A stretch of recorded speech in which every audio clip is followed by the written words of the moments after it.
La Fundación para la Historia de España los invita a descubrir en esta sección titulada Clásicos con Historia una serie de obras dedicadas a distintos temas enmarcados en la historia de España. En cada entrega, distintos historiadores e historiadoras de nuestro país y el extranjero nos presentarán libros que, en su opinión y quehacer diario, son imprescindibles y se han convertido en clásicos. La relevancia de una obra poco tiene que ver con el paso del tiempo. Su valor se encuentra en la capacidad de suscitar más interrogantes que los que ella pueda responder. Esperamos que disfruten de este recorrido, porque como dijo Adolfo Bioy Casares, el recuerdo que deja un libro a veces es más importante que el libro en sí.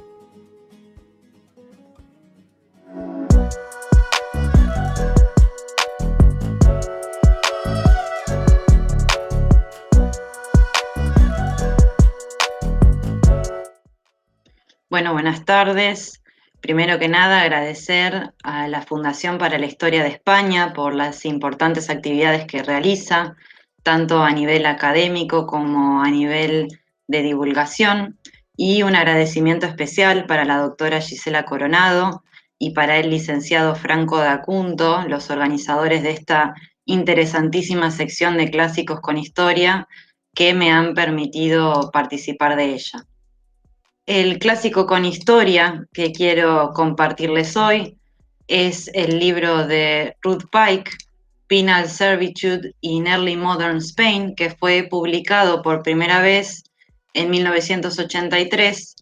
por la Universidad de Wisconsin. Aprovecho también para agradecer al doctor Alejandro Agüero, que fue quien por primera vez me presentó este libro y que en mi caso ha sido fundamental para empezar a analizar los modos de regulación y de organización del trabajo de convictos por parte de agentes y configuraciones policiales en Buenos Aires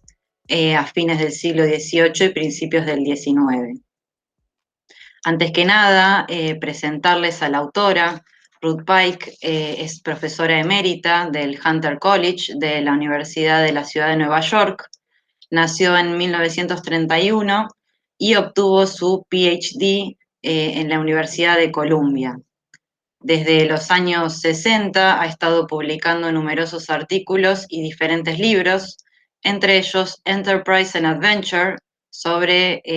los genoveses en Sevilla y sus relaciones con los territorios de ultramar, Aristocrats and Traders, sobre la sociedad sevillana en el siglo XVI, y más recientemente Linajudos and Conversos in Seville,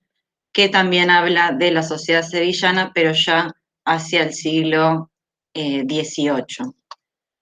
Bueno, en estos libros y en sus numerosos artículos, incluso en la obra que estamos reseñando, la preocupación de la autora ha sido analizar a estos actores y estas prácticas que se dieron en la península en el antiguo régimen, pero también prestando especial atención a las relaciones y circulaciones que se dieron con los territorios de ultramar del imperio.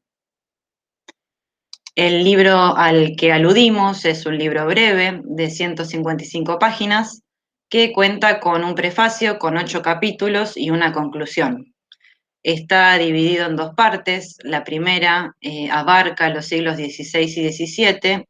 y allí la autora se aboca a analizar la servitud penal en relación con la acción de retribución. La segunda parte avanza hacia el siglo XVIII y allí la autora combina el análisis de los objetivos utilitaristas con las acciones de rehabilitación.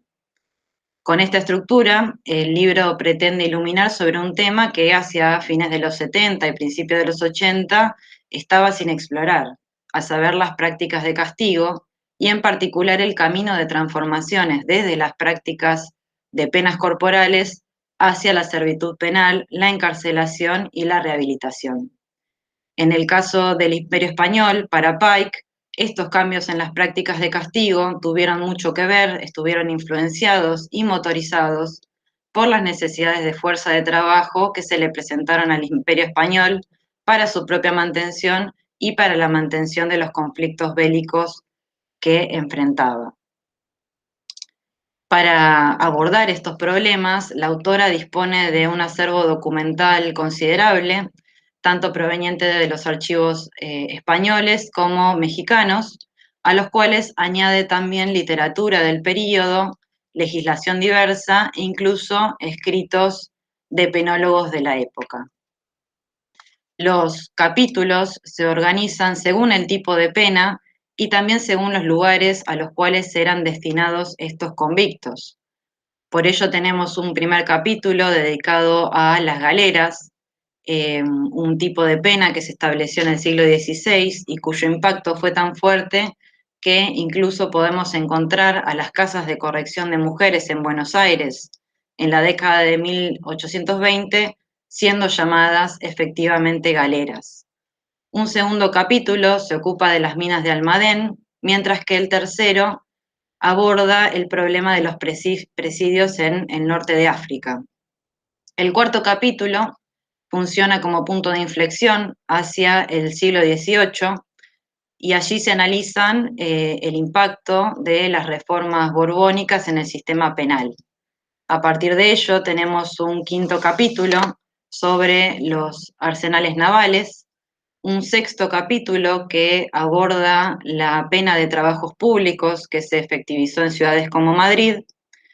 y un séptimo y octavo capítulo dedicado a los presidios en el norte de África y en el Caribe. En el caso del octavo capítulo se cuenta con un artículo previamente publicado en 1978 que aborda la servitud penal en Hispanoamérica en el siglo XVIII y que fue publicado por la Hispanic American Historical Review. A lo largo del libro destaca la preocupación por mostrar la importancia de la servitud penal para el Imperio Español en relación, por ejemplo, con otro tipo de trabajos como el trabajo de los esclavos, pero también hay una tensión permanente y muy interesante por parte de la autora para describir y analizar la cotidianeidad de los convictos, sus condiciones de vida, su materialidad, incluso haciendo alusión a las ropas que llevaban, los modos de transporte que utilizaban, el alojamiento y las raciones de comida que obtenían. Incluso en algunos casos, cuando la documentación lo permite, la autora también atiende a los modos de fuga, los modos de reclamo y otras formas de resistencia por parte de los convictos.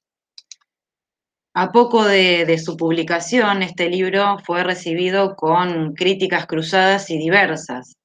Por ejemplo, para David Ringrose, el libro fue presentado como una mera descripción que por momentos asumía como política imperial a la servitud penal sin tener, para este autor, un sustento documental suficiente. Pederson, por otra parte, y alrededor de los mismos años, por el contrario, dice que el esfuerzo analítico que realiza Pike efectivamente cumple con mostrar la hipótesis al respecto de que